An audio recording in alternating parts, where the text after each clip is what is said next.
Saudara-saudara yang terkasih dalam nama Tuhan kita Yesus Kristus, hari ini kita bersyukur karena kita bisa kembali dalam program belajar Alkitab Renungan satu pasal satu hari. Nah, hari ini kita akan merenungkan firman Tuhan dari kitab Kejadian pasalnya yang ke-41. Kita akan melihat di sini bagaimana Tuhan menjadikan Yusuf seorang perdana menteri. Dengan caranya sendiri yang begitu luar biasa, Tuhan yang mempromosikan Yusuf sehingga dia mendapatkan jabatan yang dia miliki saat ini oleh karena kebijaksanaan dan pertolongan daripada Tuhan. Sebelum kita merenungkan firman Tuhan ini, mari kita nyanyikan satu pujian dari KPPK yang bernomor 241 dan berjudul Tuhan yang pimpin jalanku. Tuhan yang pimpin jalanku, tiada yang ku takutkan, rahmat-Nya sungguh melimpah, yang mempedulikanku. Dalam imanku terhibur dan damai ku dapatkan, apapun yang menimpaku, ada Tuhan sertaku. Apapun yang menimpaku, ada Tuhan sertaku. Tuhan yang pimpin jalanku, dengan kasih limpahnya, di bawahnya ku ke surga, ke tempat rumah Bapa. Bukan bangkit bersamanya menuju tempat mulia, selamanya ku puji Dia, Ya yang pimpin jalanku. Selamanya ku puji Dia, Dia yang pimpin jalanku. Tuhanlah yang memimpin jalan kita dengan kasih-Nya yang tidak pernah berubah. Jadi Dia akan memimpin kita dalam hidup ini sampai kita bertemu dengan Dia muka dengan muka di sorga nanti. Dia sendiri yang akan membawa kita ke sorga untuk hidup bersama dengan Dia selama-lamanya. Hari ini kita akan merenungkan Alkitab kita dari Kejadian pasalnya yang ke-41. Mari kita sama-sama membuka Alkitab kita. Kejadian pasal 41. Kita akan membacanya dan kita akan merenungkannya bersama-sama. Kejadian pasal 41. Ayatnya yang pertama. Setelah lewat 2 tahun lamanya, bermimpilah Firaun bahwa ia berdiri di tepi sungai Nil. Ada 2 tahun lamanya penantian bagi Yusuf. Setelah sang pelayan minuman raja dibebaskan dari penjara, setelah kejadian di mana Yusuf memberitahukan kepada dia arti mimpinya dan juga memberitahukan kepada dia sebuah permintaan, yaitu bahwa ketika dia nanti dilepaskan, tolong ingat akan dia. Sehingga sang pelayan raja ini dapat memberitahukan kepada raja tentang seorang Ibrani yang sangat baik, yang mungkin dengan cara itu Yusuf bisa dikeluarkan dari penjara. Tetapi sang pelayan melupakan tentang Yusuf. Kita membaca kemarin di pasalnya yang ke-40. Bagaimana dia melupakan tentang Yusuf, dan setelah lewat 2 tahun, Tuhan menunjukkan kasih setianya, di mana dia melepaskan Yusuf dengan caranya sendiri, membuat sang pelayan ingat akan Yusuf yang ada di dalam penjara dengan cara Tuhan sendiri. Saudara-saudara, apa yang akan kita lihat di sini bukan berarti semua orang Kristen akan mendapatkan hal yang sama. Ingat, ini adalah sebuah kisah yang tidak bisa kita jadikan sebuah patokan bahwa setiap orang yang percaya kepada Tuhan akan mengalami hal yang sama.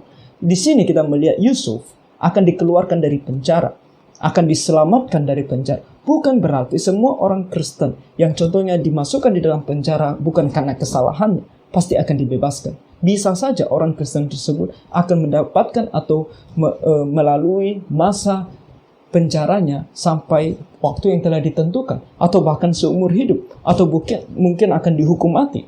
Tidak semua orang akan mendapatkan hal yang sama. Ingat, segala sesuatu yang terjadi dalam diri kita itu sesuai dengan rencana Tuhan di dalam kehidupan masing-masing kita. Bagi Yusuf ada rencana Tuhan untuk menjadikan dia seorang perdana menteri yang akhirnya nanti bukan hanya menyelamatkan orang Mesir, tetapi lebih utama adalah untuk menyelamatkan keluarganya sendiri. Dan juga untuk menjadi penggenapan daripada firman Tuhan kepada Abraham, yaitu bahwa nanti keturunannya akan berada di dalam sebuah negeri asing. Jadi semuanya ini adalah cara Tuhan untuk menggenapi rencananya. Jadi di dalam setiap kehidupan kita, setiap individu ada rencana Tuhan yang harus kita penuhi, yang dimana Tuhan akan menggunakan kita untuk memenuhi atau menggenapi rencananya.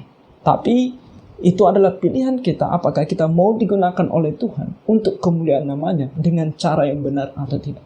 Dengan cara kita berdosa, kalau kita pun berdosa melawan Tuhan, kemarin kita sudah melihat bahwa orang yang jahat pun ketika dia melakukan kejahatan, itu tidak akan pernah menggagalkan rencana Allah. Melainkan Allah akan bahkan di dalam kehendaknya menjadikan itu sebagai hukuman bagi dia, tetapi rencananya akan terus berjalan di balik kegagalan orang tersebut. Nah, di sini kita melihat kasih Allah yang begitu besar kepada Yusuf, di mana Allah mau menggunakan dia untuk menggenapi rencananya, untuk membebaskan orang-orang yang dia pilih dari kelaparan, nantinya juga menjadi penggenapan akan rencananya bahwa keturunan Abraham akan suatu hari berada di negeri asing untuk waktu yang lama. Di sini kita melihat di ayat yang kedua, tampaklah dari sungai Nil itu keluar 7 ekor lembu yang indah bangunnya dan gemuk badannya, lalu memakan rumput yang di tepi sungai itu. Kemudian tampaklah juga 7 ekor lembu yang lain yang keluar dari dalam sungai Nil itu, buruk bangunnya dan kurus badannya, lalu berdiri di samping lembu-lembu yang tadi di tepi sungai itu.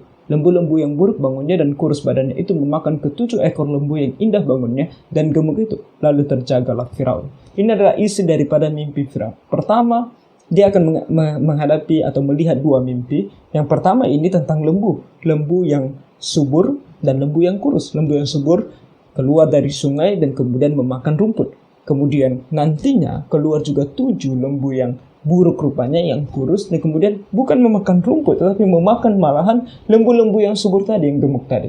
Lalu dia terjaga, lalu dia terbangun. Kemudian dia juga mengalami satu mimpi lagi, yaitu setelah itu tertidur pula lah ia dan bermimpi kedua kalinya.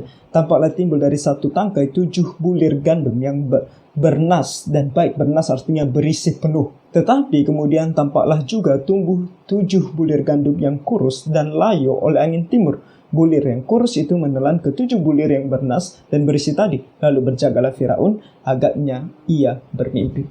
Jadi di sini kita melihat satu mimpi lagi yang cukup bisa dikatakan cukup sama. Di mana di sini ada juga 7, tapi kali ini menggunakan bulir gandum. Ada yang subur, yang berisi penuh, yang padat. Ada yang tidak padat atau yang tidak subur. Sehingga nampak kontrasnya, tetapi yang 7 yang tidak bagus ini, yang buruk ini, malah memakan yang subur, yang berisi penuh tadi. Nah, apa maksudnya? Bagi kita yang sudah membaca Kejadian pasal 41, kita pasti tahu apa artinya. Tetapi coba kita lupakan apa yang pernah kita baca di dalam Kejadian 41 ini. Bisa tidak dengan cara Firaun menceritakan kepada kita tentang mimpinya ini, bisa tidak kita tahu mengartikannya sesuai dengan apa nanti akan terjadi di masa yang akan datang? Saudara-saudara, saya percaya bahwa tidak ada satu orang pun manusia yang bisa mengartikan mimpi ini sesuai dengan apa yang akan terjadi di masa yang akan datang. Sebab mimpi ini sesuatu yang kita tidak mengerti. Apa maksudnya 7 ekor lembu? Kalau pun dikait-kaitkan dengan segala simbol-simbol yang ada, nanti kita lihat bahwa 7 lembu di sini malahan juga memiliki simbol yang sama dengan gandum. Jadi dikaitkan pun dengan simbol-simbol yang ada di dalam dunia, ini tidak masuk akal. Apa yang dimimpikan oleh Firaun ini adalah sesuatu yang sangat sulit untuk diartikan. Dan Firaun mencoba memanggil seluruh ahli untuk mengartikan mimpinya. Kita melihat di sini di ayat ke-8. Dikatakan pada waktu pagi gelisahlah hatinya. Dia merasa gelisah karena mimpinya tersebut. Lalu disuruhnyalah memanggil semua ahli dan semua orang berilmu di Mesir. Mereka yang mengatakan diri mereka berilmu, yang bisa menyatakan masa depan, meramal, orang-orang para dukun, orang-orang sakti yang berilmu. Kemudian dikatakan bahwa Firaun menceritakan mimpinya kepada mereka, tetapi seorang pun tidak ada yang dapat mengartikannya kepadanya. Firaun menceritakan mimpinya ini tentang lembu itu dan tentang gandum itu, tetapi seorang pun tidak ada yang dapat mengartikannya. Saudara-saudara, banyak hal di dalam dunia ini yang tidak dapat diartikan oleh manusia biasa, kecuali Tuhan sendiri yang akan memberitahukan kepada kita maksudnya apa. Di dalam dunia kita, banyak hal yang akan terjadi di masa yang akan datang. Sebelum kita lahir dalam dunia ini, juga orang-orang terdahulu melihat banyak hal yang mungkin adalah tanda akan sesuatu hal yang terjadi di masa yang akan datang. Dan tidak ada yang tahu tentang hal ini. Tetapi di dalam firman Tuhan terkadang diungkapkan kepada kita hal-hal yang akan terjadi di masa yang akan datang. Bahkan hal-hal yang tidak kita tahu dalam dunia ini, yaitu tentang dunia kematian, dunia orang mati, kemanakah orang akan mati. Ketika dia mati, kemanakah pergi rohnya? Apakah rohnya akan hilang begitu saja atau pergi ke suatu tempat? Itu adalah hal-hal yang kita tidak tahu. Apa yang terjadi dengan dunia ini di masa yang akan datang? Apakah dunia ini akan berakhir atau akan tetap seperti ini? Apa yang akan terjadi yang kita sebut sebagai zaman akhir? Apa yang akan terjadi di sana? Kita tidak tahu dan tidak ada manusia yang bisa tahu. Bahkan kapan akhir zaman itu akan terjadi, kita tidak pernah tahu. Di dalam sejarah dunia, begitu banyak orang mencoba untuk meramalkan tentang akhir zaman. Mereka katakan di tahun ini akan terjadi akhir zaman, atau di tahun ini akan terjadi. Di antara atau semua yang telah diramalkan, kita tahu sejarah menyatakan bahwa tidak ada yang tahu. Semua ramalan mereka tidak terjadi, sebab tidak ada manusia yang tahu. Hanya Tuhan yang tahu. Tetapi Dia memberitahukan kepada kita di dalam firman apa yang akan terjadi di masa itu, yaitu Tuhan Yesus akan datang kembali dan Dia akan menghakimi dunia ini, dan semua orang yang tidak percaya kepadanya akan dilemparkan ke dalam api neraka untuk dihukum selama-lamanya. Sedangkan mereka yang percaya kepadanya tidak akan dihukum, melainkan dibawa ke surga untuk hidup bersama dengan Dia selama-lamanya. Dan nanti, suatu hari nanti, bumi dan langit yang kita lihat ini akan dihancurkan, dan Tuhan akan menciptakan sebuah langit dan bumi yang baru. Dan di sana kehidupannya akan sangat berbeda dengan kehidupan yang ada pada saat ini di bumi ini. Karena di sana tidak akan ada lagi dosa, sedangkan di bumi ini saat ini begitu banyak dosa dan penderitaan yang diakibatkan oleh dosa tersebut.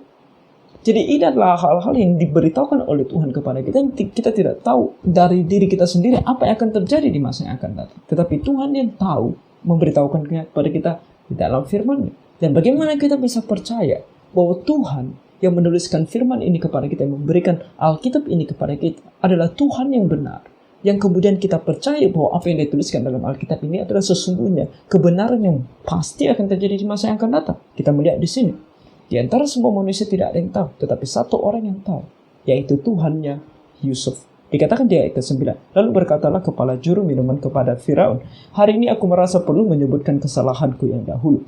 Waktu itu tuanku Firaun murka kepada pegawai-pegawainya dan menahan aku dalam rumah pengawal istana beserta dengan kepala juru roti. Pada suatu malam juga kami bermimpi. Aku dan kepala juru roti itu masing-masing mempunyai mimpi yang artinya sendiri. Bersama-sama dengan kami ada di sana seorang muda Ibrani, hamba kepala pengawal istana itu. Kami menceritakan mimpi kami kepadanya, lalu diartikannya kepada kami mimpi kami masing-masing. Dan seperti yang diartikannya itu kepada kami, demikianlah pula terjadi. Aku dikembalikan ke dalam pangkatku, dan kepala juru roti itu digantung. Jadi di sini dengan cara Allah sendiri. Allah mau menunjukkan kepada Yusuf dan juga kepada kita, bahwa segala sesuatu dikontrol oleh Tuhan. Waktunya juga dikontrol oleh Tuhan. Yusuf menceritakan tentang mimpi juru minuman raja ini 2 tahun yang lalu. Dan kalau juru minuman raja itu mengingat Yusuf pada masa itu, pasti 2 tahun yang lalu, Yusuf mungkin sudah dikeluarkan dari penjara. Tetapi itu tidak sesuai dengan rencana Tuhan. Karena mungkin pada saat itu dia akan dikeluarkan dari penjara, tetapi tidak akan, atau efeknya, atau apa yang akan terjadi dengan dia tidak akan sama seperti apa yang akan terjadi kepada dia di pasal ini. Tuhan mempunyai waktunya. Dan waktunya Tuhan itu tepat sesuai dengan rencananya. Dan itulah yang terbaik. Sehingga juru minuman ini, untuk 2 tahun lamanya dia lupa tentang Yusuf. Itu bukan juga hanya karena dia sebagai manusia bisa lupa. Tetapi itu juga kontrol daripada Tuhan untuk membuat dia lupa. Menjadikan dia lupa. Sehingga waktunya ketika Yusuf harus keluar dari penjara, tiba barulah Tuhan membuat dia teringat akan Yusuf. Semuanya ini sesuai dengan rencana Tuhan, sebagaimana ia telah rencanakan bahkan sebelum dunia ini dijadikan. Dikatakan di sini ayat 14, kemudian Firaun menyuruh memanggil Yusuf. Segeralah ia dikeluarkan dari tutupan, ia bercukur dan berganti pakaian, lalu pergi menghadap Firaun. Yusuf dipanggil keluar dari penjara dan kemudian menghadap Firaun. Kita lihat di sini satu budaya yang kita anggap sekarang remeh, tetapi bisa kita ambil pelajaran yang sangat berharga, yaitu sikap seseorang ketika dia menghadap raja. Ketika dia menghadap raja, dia harus mencukur dirinya, berganti pakaian. Artinya, ketika dia menghadap raja, dia harus tampil dengan layak di hadapan raja. Tidak boleh sembarangan datang menghadap raja. Dan ini adalah, saya katakan tadi dari awal, budaya yang kita sudah remehkan. Kita sudah remehkan dalam artian, kita sudah tidak lagi memandang bahwa cara kita berpakaian, cara kita menampilkan diri kita di hadapan seseorang, itu adalah sesuatu hal yang penting. Sekarang kita berbicara tentang tidak penting apa yang ada di luar. Don't judge the book by the cover. Jangan menghakimi sebuah buku hanya dengan covernya saja. Saudara-saudara, yang pertama dilihat orang adalah covernya. Kalau covernya berantakan, siapa yang mau melihat isinya? Tapi orang berkata, jangan hakimi sebuah buku daripada covernya. Kalau kita tidak bisa membuat covernya baik, bagaimana kita bisa menjamin isinya baik? Jadi kita juga ketika menghadap seseorang, budaya pikiran manusia juga memberitahukan kepada kita bahwa kita harus berpakaian atau berpenampilan dengan layak di hadapan orang tersebut. Berbeda orang, berbeda caranya, berbeda penampilan. Dan ini kepada seorang raja, kamu harus berpakaian dengan rapi. Kamu harus meyakinkan dirimu bahwa apa yang kamu tampilkan di hadapan raja itu layak. Menunjukkan bahwa engkau menghormati dia. Menunjukkan sebuah keseriusan. Menunjukkan sebuah ketertiban. Menunjukkan sebuah keteraturan. Menunjukkan sebuah penghormatan kepada raja tersebut. Dan ini juga kita bisa katakan, kalau hanya menghadap seorang raja duniawi, raja dari sebuah bangsa di dalam dunia ini, kita harus mencoba untuk berpenampilan dengan layak di hadapannya. Apalagi kalau kita menghadap sang raja di atas segala raja, yaitu Tuhan, di dalam beribadah. Ketika kita beribadah, kita sedang menghadap raja di atas segala raja. Lalu bagaimana kita menampilkan diri kita? Dengan gampang, remeh, asal sudah berpakaian suka-suka. Bagaimana kita pergi ke klub, ke diskotik, ke tempat kita dugem, pergi kita belanja ke mall. Begitukah kita akan menghadap sang raja di atas segala raja? Begitukah kita menunjukkan penghormatan kita kepadanya? Begitulah kita menunjukkan kekudusan di hadapannya dengan pakaian-pakaian dan penampilan-penampilan yang sangat duniawi. Saudara-saudara, kita harus memikirkan bagaimana kita menampilkan diri kita di hadapan Tuhan. Dan orang Kristen, ibadah kita bukan hanya di gereja. Kita tahu bahwa ibadah kita adalah kehidupan kita sehari-hari. Mempersembahkan tubuh kita sebagai persembahan yang hidup bagi Tuhan. Itulah ibadah kita yang sejati. Artinya setiap waktu, dimanapun kita berada, kita harus memastikan kita layak di hadapan Tuhan. Penampilan kita harus layak di hadapan Tuhan. Begitu juga dengan sikap dan perilaku kita. Karena kita menghadap raja di atas segala raja. Sedikit dari apa yang bisa kita pelajari dari budaya yang satu ini. Ayat berikutnya, ayat 15. Berkatalah Firaun kepada Yusuf, aku telah bermimpi dan seorang pun tidak ada yang dapat mengartikannya. Firaun memperjelas bahwa mimpi ini adalah sebuah yang sangat sulit. Tidak ada orang yang tahu. Tetapi telah kudengar tentang engkau. Hanya dengan mendengar mimpi saja engkau dapat mengartikannya. Jadi Firaun berkata, tapi berbeda dengan engkau Yusuf. Aku telah mendengar bahwa engkau bisa mendengar mimpi dan kemudian bisa langsung mengartikannya. Ayat 18. Yusuf berkata, wah, memang aku sangat hebat. Ya kan? Tidak. Di ayat 18 dia berkata apa? Yusuf menyaut Firaun, bukan sekali-kali aku, melainkan Allah juga yang akan memberitakan kesejahteraan kepada tuanku Firaun. Yusuf adalah seorang yang begitu menghormati Allah. Dia adalah seorang yang percaya kepada Allah. Dan dia seorang yang menyadari dirinya bukan siapa-siapa. Apa yang bisa dia lakukan adalah karena pertolongan dan berkat daripada Tuhan. Di sini dia tidak membanggakan dirinya.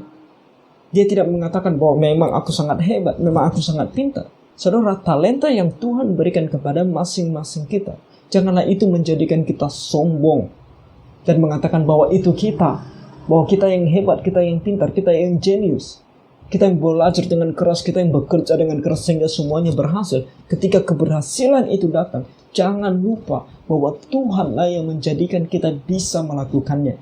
Yusuf, apa yang dilakukan Yusuf di sini, saya rasa begitu besar sehingga kalau dibandingkan dengan apa yang bisa kita lakukan, mungkin kita bisa mengatakan bahwa apa yang bisa kita lakukan lebih rendah, jauh di bawah apa yang Yusuf bisa lakukan. Karena kita berbicara di sini tentang mimpi yang tidak ada orang tahu. Kalau kita contohnya seorang ahli matematika. Seorang ahli matematika adalah seorang yang menghafal begitu banyak rumus yang sudah dituliskan, yang sudah ada. Atau mungkin dia bisa menemukan rumus yang lain. Tetapi bukan sesuatu yang tidak ada di dalam dunia. Tetapi di sini mimpi. Seorang ahli matematika pun tidak bisa menggunakan rumus apapun untuk mengartikan mimpi.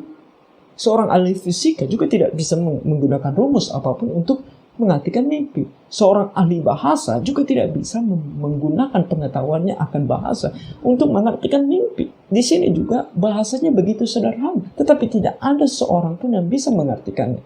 Makanya Yusuf mengatakan, ini bukan aku. Bukan aku yang bisa mengartikan mimpi, melainkan Allah. Sangat menarik, Yusuf kembali menggunakan kata Allah yang biasa digunakan oleh semua orang. Elohim, kata yang sangat umum. Bukan hanya Abraham, Ishak, dan Yakub.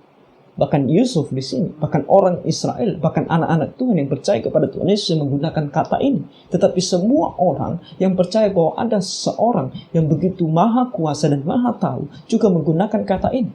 Lalu kenapa Yusuf juga menggunakan kata ini? Seolah-olah dia menyatakan bahwa Allah yang dia percaya juga sama dengan Allah yang dipercayai oleh semua orang. Bukan itu maksudnya. Tetapi dia sedang menyatakan di sini bahwa ada Allah dan aku mengenal Allah itu. Aku memiliki hubungan yang dekat dengan dia. Yang kamu mungkin sebut juga sebagai Allah, yang kamu tahu adalah seorang pribadi yang maha kuasa.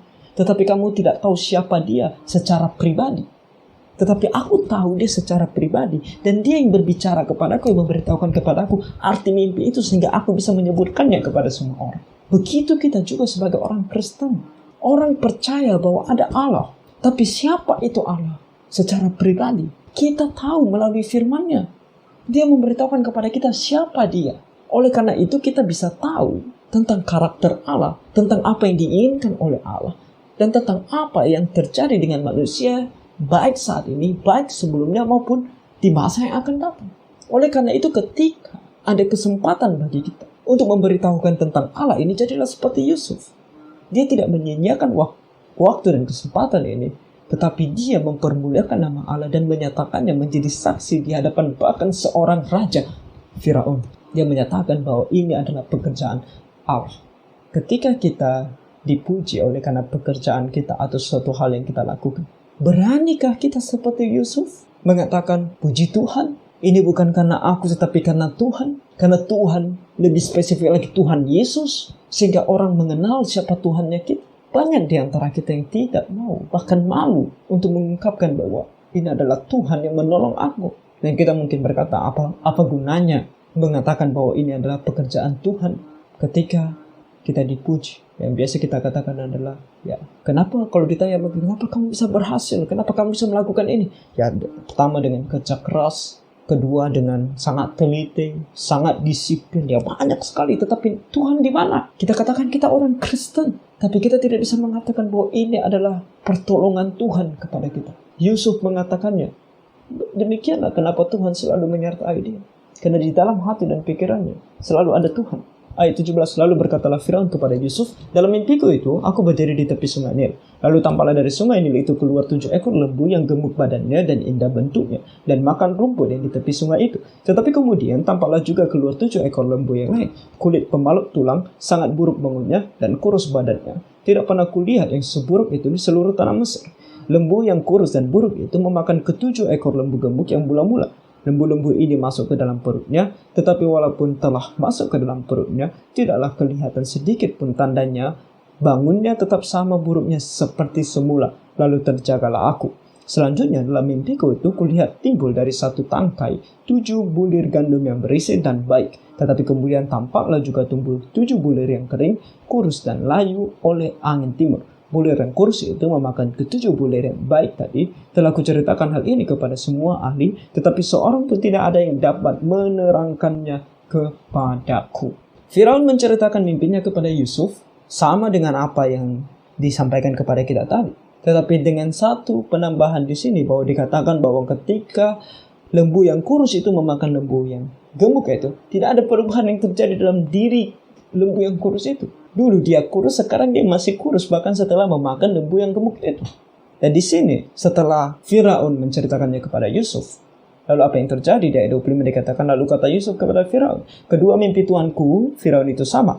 Allah telah memberitahukan kepada tuanku Firaun apa yang hendak dilakukannya. Ketujuh ekor lembu yang baik itu ialah 7 tahun, dan ketujuh bulir gandum yang baik itu ialah 7 tahun juga. Kedua mimpi itu sama. Siapa yang bisa tahu bahwa 7 lembu atau 7 gandum artinya 7 tahun? Kecuali Tuhan sendiri yang memberitahukannya kepada Yusuf. Ayat 27, ketujuh ekor lembu yang kurus dan buruk yang keluar kemudian maksudnya 7 tahun. Demikian pula ketujuh bulir gandum yang hampa dan layu oleh angin timur. Maksudnya akan ada 7 tahun kelaparan. Jadi akan ada 7 tahun. 7 tahun yang berbeda. Ayat 28, inilah maksud perkataanku. Ketika aku berkata kepada tuanku Firaun, Allah telah memperlihatkan kepada tuanku Firaun apa yang hendak dilakukannya. Kembali Yusuf memberitahukan kepada Firaun. Ini untuk ketiga kalinya. Tadi di ayat 18 dia menggunakan kata Allah. Ketika Yusuf mengatakan kepada dia bahwa engkau telah kudengar bahwa bisa mengartikan mimpi, dia bilang itu Allah yang melakukannya. Kemudian tadi di ayat 25 ketika Firaun telah menceritakannya, dia juga berkata, kedua mimpi tuanku Firaun itu sama. Allah telah memberitahukan. Jadi ini Allah yang memberitahukan, bukan saya. Saya bukan siapa-siapa. Saya hanya Allah Tuhan. Dan ketiga kalinya, di ayat 28, Allah telah memperlihatkan kepada tuanku Firaun apa yang hendak dilakukannya. Semuanya ini adalah pekerjaan Allah. Bahkan ketika Firaun bermimpi, Allah yang menjadikan dia bermimpi. Allah yang memberitahukan kepada dia. Allah yang membuat mimpi itu sehingga dia mau menyatakan kepada Firaun apa yang akan terjadi di masa yang akan datang. Dan ini pun artinya adalah Allah yang memberitahukannya. Demikianlah Yusuf menjadi saksi bagi Tuhan di hadapan semua orang termasuk di hadapan Firaun. Ayat 29, ketahuilah tuanku akan datang 7 tahun kelimpahan di seluruh tanah Mesir. Jadi yang gemuk dan berisi tadi itu adalah 7 tahun kelimpahan. Ayat 30, kemudian akan timbul 7 tahun kelaparan. Maka akan dilupakan segala kelimpahan itu di tanah Mesir, karena kelaparan itu mengurus keringkan negeri ini. Jadi yang gemuk, yang subur itu kelimpahan. Yang kurus dan yang tidak subur itu kelaparan. Dan tadi dikatakan bahwa yang kurus ini akan memakan yang gemuk, tetapi tidak akan kelihatan gemuk yang kurus ini. Tetap sama.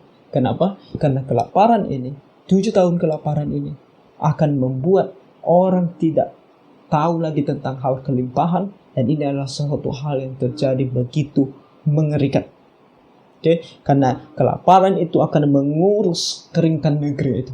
Ayat 31, sesudah itu akan tidak kelihatan lagi bekas-bekas kelimpahan di negeri ini karena kelaparan itu, sebab sangat hebatnya kelaparan itu. Sampai 2 kali mimpi itu diulangi bagi tuanku Firaun, berarti hal itu telah ditetapkan oleh Allah dan Allah akan segera melakukannya. Oleh sebab itu, baiklah tuanku Firaun mencari seorang yang berakal budi dan bijaksana dan mengangkatnya menjadi kuasa atas tanah Mesir. Baiklah juga tuanku Firaun berbuat begini, yakni menempatkan penilik-penilik atas negeri ini, dan dalam ke-7 tahun kelimpahan itu memungut 1/5 dari hasil tanah Mesir.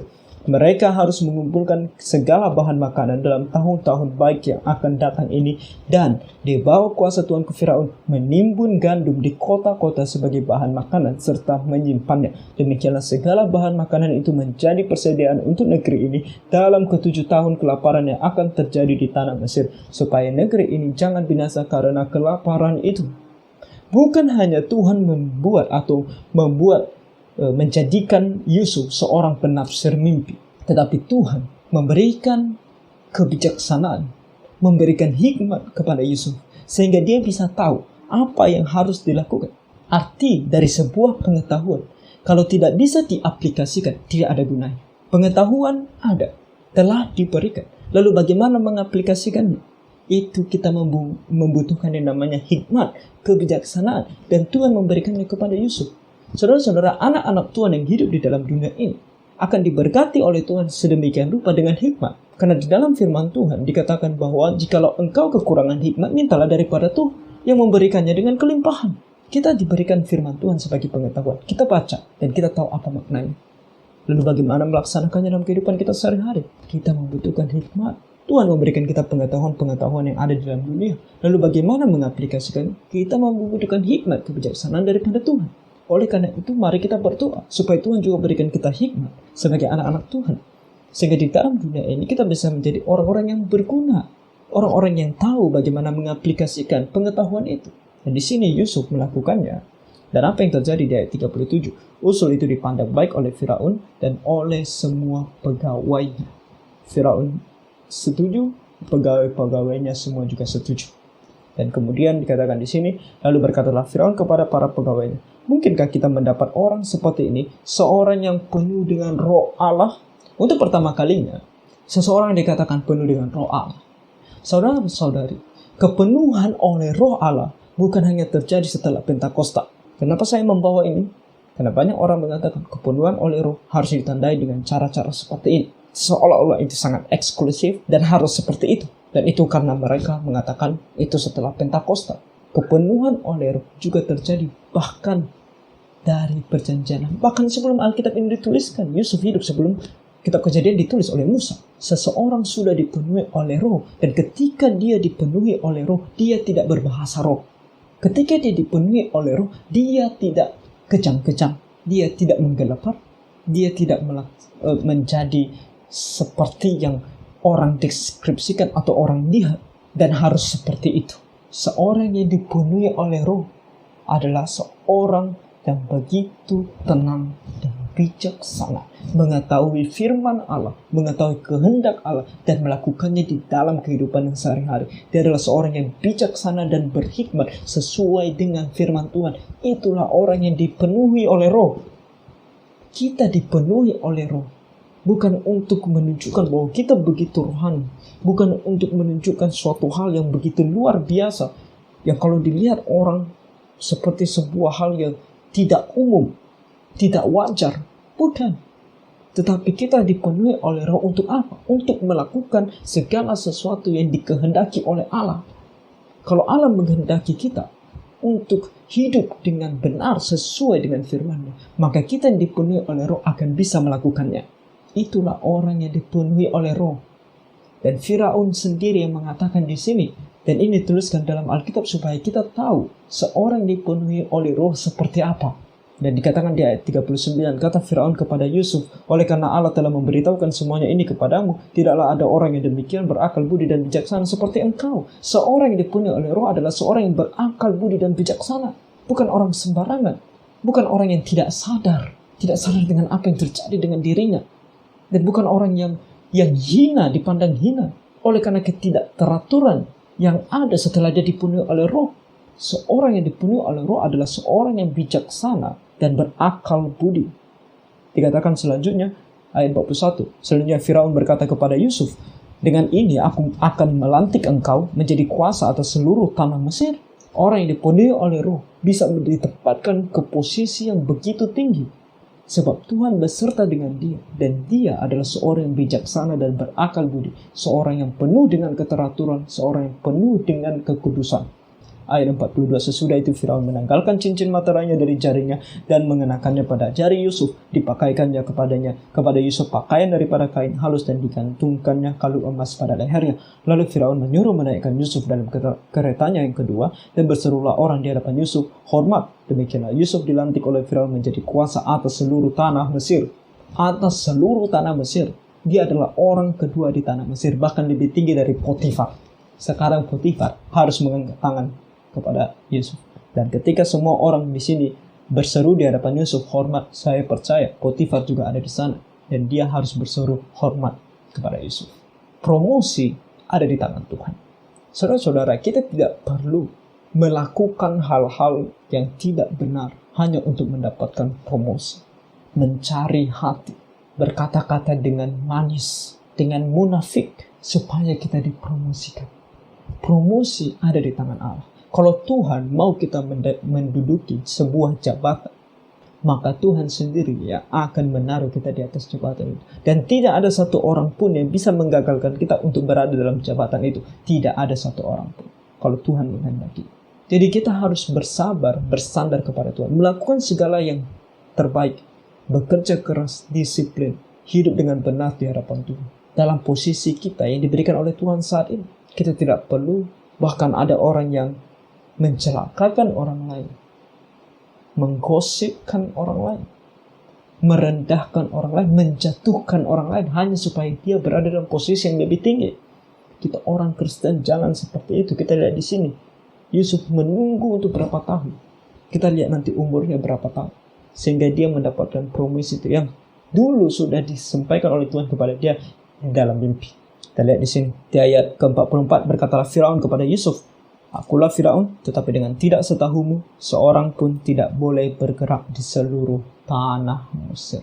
Tanpa izin daripada Yusuf, tidak ada orang yang boleh melakukan apapun di Mesir. Ayat 45, lalu Firaun menamai Yusuf Zabnat Pa'anea, serta memberikan Asnat anak Potifera, imam di On, kepadanya menjadi istrinya. Demikianlah Yusuf muncul sebagai kuasa atas seluruh tanah Mesir.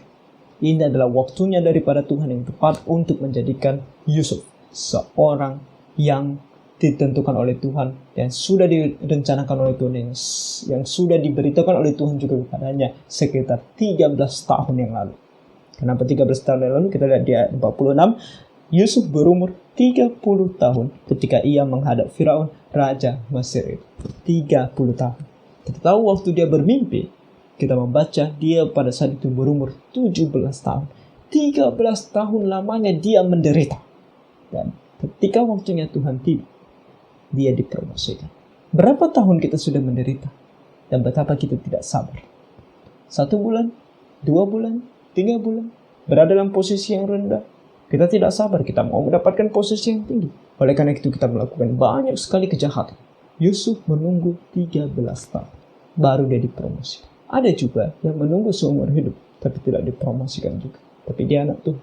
Tapi lebih lagi, dia dipromosikan untuk berada di sorga. Setiap anak Tuhan memiliki jalan hidupnya masing-masing yang sudah ditentukan oleh Tuhan. Tidak semua anak Tuhan menjadi Perdana Menteri. Yusuf adalah satu di antara begitu banyak anak Tuhan. Abraham, Ishak, dan Yakub tidak menjadi Perdana Menteri. Jadi kita tidak bisa mengaplikasikan hal ini dan mengatakan bahwa semua anak Tuhan harus menjadi raja. Tidak, ada juga anak-anak Tuhan yang dijadikan sebagai orang-orang bawahan, sebagai para pekerja, sebagai para staf. Tetapi rencana Tuhan di dalam kehidupan mereka itu tidak gagal. Dan tujuan hidup mereka itu juga tidak harusnya berubah. Di sana pun mereka bisa memuliakan nama Allah. Di sana pun mereka bisa menjadi saksi bagi Tuhan. Dan di sana pun di akhirnya nanti mereka bisa menghadap Tuhan di surga sana. Hidup selama-lamanya bersama dengan Tuhan. Jadi nikmati dan syukuri apa yang kita miliki saat ini. Karena itu adalah pemberian Tuhan kepada kita. Dan di sana kita masih bisa menjadi saksi Tuhan yang mempermuliakan nama Tuhan. Itu yang harus kita syukuri. Ayat 47, tanah itu mengeluarkan hasil bertumpuk-tumpuk dalam 7 tahun kelimpahan itu. Maka Yusuf mengumpulkan segala bahan makanan ke-7 tahun kelimpahan yang ada di tanah Mesir, lalu disimpannya di kota-kota. Hasil daerah sekitar tiap-tiap kota disimpan di dalam kota itu. Demikianlah Yusuf menimbun gandum seperti pasir di laut, sangat banyak sehingga orang berhenti menghitungnya karena memang tidak terhitung. Begitu banyak dia simpan. Hikmat daripada Tuhan. 7 tahun dia tidak sia-siakan. Dia kumpulkan semuanya. Ayat 50, sebelum datang tahun kelaparan itu, lahirlah bagi Yusuf 2 orang anak laki-laki yang dilahirkan oleh Asnat anak Potifera, imam di On.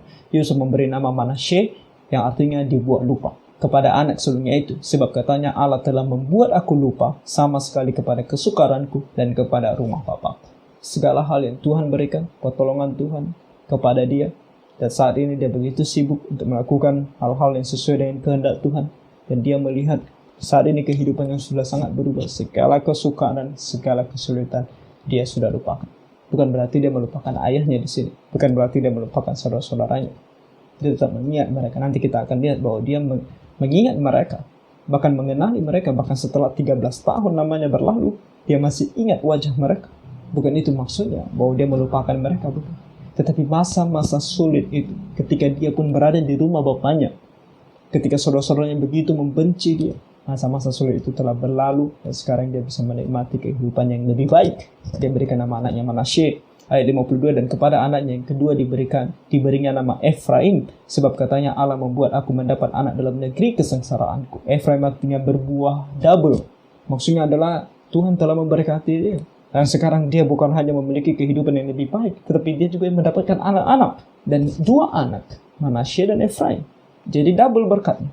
Ayat 53, setelah lewat ke-7 tahun kelimpahan yang ada di tanah Mesir itu, mulailah datang 7 tahun kelaparan, seperti yang telah dikatakan Yusuf. Dalam segala negeri ada kelaparan, tetapi di seluruh negeri Mesir ada roti. Ketika seluruh negeri Mesir menderita kelaparan dan rakyat berteriak meminta roti kepada Firaun, berkatalah Firaun kepada semua orang Mesir, pergilah kepada Yusuf, perbuatlah apa yang akan dikatakannya kepadamu. Demikianlah Firaun begitu mempercayai Yusuf. Anak-anak Tuhan yang berlaku dengan benar di hadapan Tuhan dan menjaga hidupnya sesuai dengan firman Tuhan adalah orang-orang yang bisa dipercaya. Nah, di sini dikatakan 56, kelaparan itu merajalela di seluruh bumi. Maka Yusuf membuka segala lumbung dan menjual gandum kepada orang Mesir, sebab makin hebat kelaparan itu di tanah Mesir. Juga dari seluruh bumi datanglah orang ke Mesir untuk membeli gandum dari Yusuf, sebab hebat kelaparan itu di seluruh bumi. Kelaparan ternyata bukan hanya terjadi di Mesir, tetapi di bangsa-bangsa lain. Dan ini adalah pekerjaan Tuhan. Cara Tuhan untuk membawa nantinya keluarga ini, keluarga pilihan Tuhan yang menjadi nenek moyang dari bangsa Israel, untuk datang ke Mesir dan tinggal di sana untuk beberapa ratus tahun, untuk mempersiapkan mereka menjadi sebuah bangsa yang akan nanti menduduki tanah Kanaan. Saudara-saudara, rencana Tuhan tidak akan gagal. Kalau kita anak Tuhan, kita akan mengambil bagian yang baik di dalam pekerjaan Tuhan tersebut. Nah, kita akan pergi ke surga pada akhirnya setelah kita melaksanakan segala tugas kita dengan sukacita dan damai di hadapan Tuhan. Kalau kita orang yang tidak percaya kepada Tuhan, jangan merasa bahwa kita bisa menggagalkan rencana Tuhan. Rencana Tuhan akan tetap jalan dan kita akan mengambil bagian yang jahat di balik itu. Dan itu akan menjadi kehendak Tuhan yang Dia izinkan terjadi dalam kehidupan mereka yang tidak percaya kepadanya untuk menjadi penghukuman bagi mereka. Sehingga pada akhirnya ketika mereka menghadap Tuhan, Tuhan akan menghakimi mereka dan mengatakan engkau berbuat jahat, dan mereka tidak bisa berdalih karena perbuatan mereka memang jahat di hadapan Tuhan. Saudara-saudara, kita yang belum percaya kepada Tuhan, baiklah kita percaya kepada-Nya, sehingga di dalam kehidupan ini kita bisa mengambil bagian di dalam segala rencana Allah yang Dia sudah rencanakan di dalam dunia ini, dan melakukan apa yang benar di hadapan Tuhan dan kembali kepada Tuhan di sorga untuk hidup bersama dengan Dia selamanya. Bagi kita yang sudah percaya kepada Tuhan, marilah kita terus bersandar kepada Tuhan dan meminta pertolongannya dan memuji dan memuliakan nama-Nya di dalam segala sesuatu yang kita kerjakan di dalam dunia ini, sehingga kita memang betul-betul bisa menjadi saksinya Tuhan. Karena itulah tugas kita di dalam dunia ini, saksi Tuhan yang akan bersukacita dan dengan bergembira, dengan tersenyum menghadap Tuhan. Waktu kehidupan kita tidak lama. Saya mengenal seorang saudari yang begitu luar biasa dipakai oleh Tuhan. Begitu baik, begitu rendah hati, dan seorang yang begitu menyayangi saudara-saudaranya, teman-temannya, teman-teman sepelayanannya. Saya begitu mengenal dia, saya beberapa kali melayani bersama-sama dengan dia. Dia baru saja dipanggil oleh Tuhan. Umurnya masih sekitar 40 tahun. Dia sudah dipanggil oleh Tuhan. Tetapi saya secara pribadi dan saya percaya semua anak-anak Tuhan yang begitu mengasihi saudari ini, saat ini memang sangat kehilangan, tetapi juga sangat bersukacita. Sebab saudari ini kita percaya dan tahu bahwa dia sudah berada di sorga bersama dengan Tuhan. Kehendak Tuhan, rencana Tuhan di dalam kehidupan sudah selesai dilaksanakan. Dan sekarang waktunya bagi dia untuk pulang ke rumah Bapa di sorga. Dan saat ini dia tidak merasakan kesusahan, kesulitan yang kita masih rasakan dalam dunia. Dia saat ini begitu bersukacita bersama dengan Tuhan di sorga. Dan kita akan bertemu dengan dia nanti di sorga sana. Begitulah kehidupan setiap anak Tuhan. Yusuf sudah melakukan bagian. Sudah lama dia meninggal dunia. Pada masa hidupnya dia melakukan bagiannya sesuai dengan apa yang direncanakan oleh Tuhan. Tuhan begitu memberkati dia. Saudara yang baru saya sebutkan juga demikian. Dan semua orang yang begitu percaya kepada Tuhan. Anak-anak Tuhan telah melakukan bagian mereka dalam kehidupan mereka dan Tuhan telah memanggil mereka pulang. Lalu bagaimana dengan kita yang masih hidup? Ada kita bermalas-malasan? Adakah kita malu untuk bersaksi bagi Tuhan? Adakah kita malu untuk memuliakan nama Tuhan? Bahkan di hadapan semua orang yang tidak percaya kepada Tuhan. Baiklah kita berubah. Jadilah seperti Yusuf yang dipenuhi oleh roh, tetapi tidak hidup dengan sembarangan, melainkan hidup dengan berakal budi dan bijaksana dan menjadi saksi Allah yang begitu luar biasa dipakai oleh Tuhan. Bahkan untuk menjadi berkat bagi orang-orang yang tidak percaya kepada Tuhan. Demikianlah kita harus hidup. Jadi kiranya Tuhan menolong kita semua. Tuhan memberkati.